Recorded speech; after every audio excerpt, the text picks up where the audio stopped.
Hey guys, welcome back to Lavendaire. It's Aileen. Today I want to share my thoughts and what I've learned from the show Tidying Up with Marie Kondo on Netflix. So if you follow my channel, you know that way back in 2015, basically right after the book came out, The Life-Changing Magic of Tidying Up came out in its English version, I read the book and then I tidied through my entire life. I decluttered everything I owned and shared that process with you guys on YouTube. That was 2015. That was almost 4 years ago. It's scary to say. So since then, I've been sharing bits and pieces of my KonMari updates, but now that the show is on Netflix, I feel like the KonMari is having a huge wave. It's becoming mainstream. Celebrities, everybody knows about it, and I'm super excited because I think this is something that everybody needs in their life. I truly do believe that. I think the first thing I want to note is I pronounce her name Marie Kondo because when I researched her videos back then, and back then there weren't that many videos up, that's how she pronounced her name. I think that's the Japanese pronunciation. She introduces herself as Marie, and now that there's a Netflix show, all the Americans call her Marie Kondo, and it's just weird for me to call her Marie Kondo because I've been saying Marie Kondo for so long, and her whole method is called KonMari, not KonMari. I just want to put that out there in case people are confused about the pronunciation. Secondly, the memes and tweets that are coming out about the show are hilarious. I mean, I'm sure you've seen this one about Marie Kondo roasting the guy who doesn't spark joy, throwing him in the pit. And there was another one that was so funny. I'll just post it, pop it on here on the screen. Anyway, I'm just super glad that more people are talking about this and learning about the KonMari method. So the things that I want to point out, what I've learned from watching the show on Netflix, and I've only watched a few episodes, but number one is this is about the first time I've seen Marie in action, her personality. She is such a bright little fairy. She's a tiny woman, but she has so much pizzazz and joy in her. She's super cute. I think she's meant to be famous. I really do believe she is the voice that we all deserve and we all need to hear and learn from. But she's awesome. So the show is actually pretty heartwarming. I especially like seeing how decluttering people's things will help them transform their personal life, their relationships, and their happiness as well. And that's something that I've experienced in my life, and it's just cool to see it on screen and see these relationships and these families change. So far, my favorite episode is episode number 3 because I think the family is just so adorable. They're so sweet. They're just so loving, and I don't know, I just really enjoyed that one. I think the show is also very motivating because you see these people tidy mountains and mountains of things in just 1 or 2 weeks. And I think, if I were to look at a house that was such a mess, episode 2, the mountain of clothes that she had, I would be oh my God, that is impossible to go through. But she did it, and I think seeing other people do it gives you motivation, oh my God, it is possible, it can be done.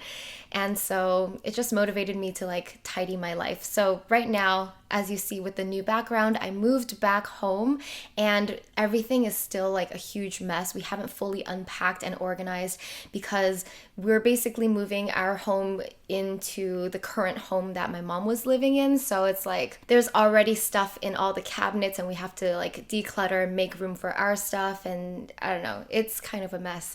I'll share the journey with you guys later on. Anyway, I'm just so happy that the show came out at the perfect time to re-inspire me and remind me of all these little lessons from the life-changing magic of tidying up that I kind of forgot. So I'll just share some of the things that I relearned or was reminded of while watching the show. One thing was greeting the home. This is something that I kind of brushed over in the book, and I didn't really do it more than once. Maybe I did it the first time I was greeting my room that I was going to tidy it, but I completely forgot about that. And it's actually I don't know, kind of touching and nice to see Marie Kondo greet the home and spend a few moments of silence to be thank you for supporting us and being a beautiful home or whatever. And that was a step that I thought was really nice. Another thing is seeing how gentle Marie Kondo is, being gentle with thanking your things. Don't toss your things away like this. Actually thank each piece of clothing or item that you used that you are going to donate or discard in some way. And that's something that I kind of forgot to do. I would just be okay, yes, no, and tossing things around, but yeah, I think you need to have more care with your things. The next tip that was a huge reminder for me of the KonMari method was everything you own should have a home. That's something that, I might have implemented when I first decluttered and tidied, but after a while, you buy new things or you're gifted new things and I don't know, things just pop up out of nowhere and you don't think to give each item a home. You just like leave it on the table here. This thing I just like toss around wherever. And I realized that our apartment started getting messy because things didn't have a home. Like Wilson got a new backpack and he just put it on the floor. Like there wasn't a home for the backpack. I'm not just like talking about one thing. There were a lot of things of mine and his that we really just left around. I never really found a proper home to store my cameras in, so they were just always sitting on a tripod in the living room. And I don't know. I think that's like a tip that I'm excited to implement now that we've moved into this new space with both of our stuff in here. This is the first time Wilson and I are sharing this bedroom, sharing my closet. Basically, we have to come up with a whole new system of organization and find a home for everything. I'm like super motivated to give every item a home so that I can finally feel like, the tables are like clutter-free, all of that. And that is how I personally feel at peace. The next tip that I learned from watching the show was when you're organizing your things in trays, in your drawers, organize similar sized things together. So this was when Marie was organizing a kitchen with one of the people on the show. And basically she was organizing kitchen utensils and tools in a drawer. So she just like helped put like the equal same size things in the same tray. And I thought that was a tip that was helpful because I didn't read that tip in the book. That was something new. Also, like utilizing more trays in your drawers. I do utilize trays when I can, but I just guess I don't have enough. Some drawers don't have trays and they're just kind of like blah, just a mess in a drawer. So yeah, gonna start finding more trays. The good thing is, how I have the Artist of Life workbook, it comes in this cute white box. I created that white box so people can use it to organize their drawers. So I use that to organize like my office drawer with like putting pens and my hard drives in these trays. Let me know if you guys are interested in like boxes for organizing your drawers because it's kind of hard to find. I've had people ask me if they could just buy the box, not the workbook, but just the box so that they could organize their drawers. So let me know down below what you think of that. Is that necessary? Because I could easily just like offer the boxes in different sizes on sale. So let me know. The next tip is regarding folding with the KonMari method. So if you don't know, I've made like a ton of folding videos on the KonMari method that, I made it right when I read the book. So back then there weren't any videos on the KonMari method of folding back then. I had to like figure it out and just post it online. Anyway, I just thought it was so funny and ironic for the past few years that the most popular videos on my channels that got millions of views were the how to fold clothes KonMari style. And personally, I don't really enjoy folding.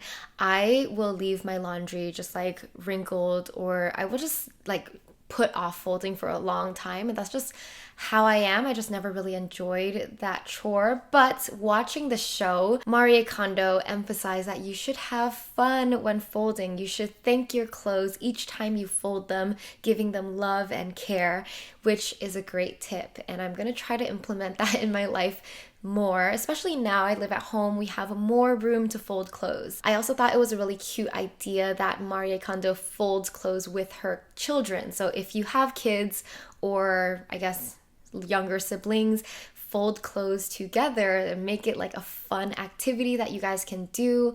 I think just infusing fun and joy into it will make it, more exciting than just something that you dread and put off. The last and most crucial thing that I learned from watching Marie Kondo on Netflix was that, actually, this is not necessarily from the show, but it's from her Instagram and this other video that Netflix came out with Marie Kondo and Hassan Minhaj. She was helping him organize, but I learned how KonMari feels about minimalism. So all of these years, I think people interchanged like the KonMari method with minimalism.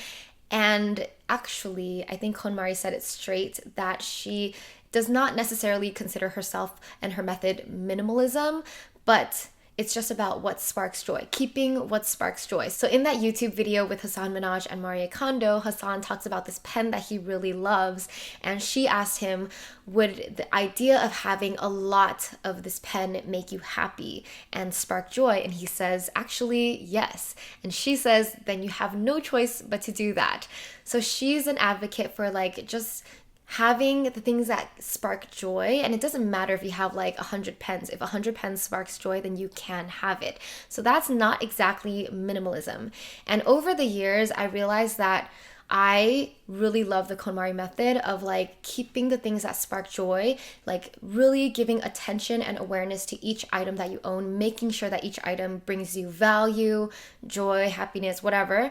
And I think minimalism tends to, believe that happiness is found by having less things. Sometimes KonMari and minimalism will meet, but sometimes they won't meet and they won't be the same. So in that sense, like, I think I'm more leaning towards like the KonMari method of just having the things that spark joy versus like literally trying to own like only 2 or 3 pairs of shoes, because there are certain areas of my life that I enjoy having clothes. I love fashion. Or like if you love books, a lot of people love reading books and they like to have a collection of books that sparks joy.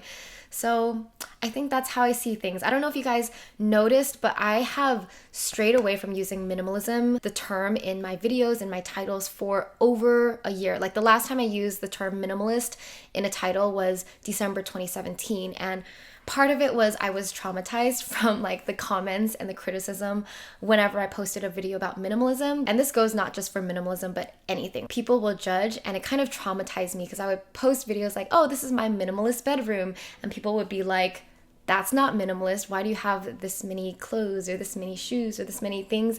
And so I just came to a point where I'm like, okay, I'm not even going to call myself a minimalist anymore. People are too crazy online. I'm just going to do me and live the life that I want to live, and I'm not going to try to label myself. Anyway, I just feel like when you put a label to something, people can judge you for it, people criticize you for it, and people hold you to their expectations of that label, when in reality, like minimalism could be like a spectrum of like, experiences. So anyway, that was my 2 cents. And I've shared that before on like why I stopped using minimalism to describe myself. I'm just living my life, what works for me, my best life. And I think that's why I love how KonMari is just all about sparking joy. It's really not about limiting yourself. It's really giving yourself just the perfect amount of things, owning things that support you and bring joy to your life. It's really simple as that. Now I'm curious, what are your thoughts? Have you seen the show? What do you think about it? What have you learned from it? What do you think about minimalism and KonMari? Is it the same to you? Is it different? Where do you stand? And how are you along your journey right now? Let me know down below. I'd love to connect and share with you, since we have been on this KonMari minimalist journey for a few years now, and I feel like we're all like learning and growing up together. So yeah, sending you so much love. Have a beautiful day. See you next time. Bye.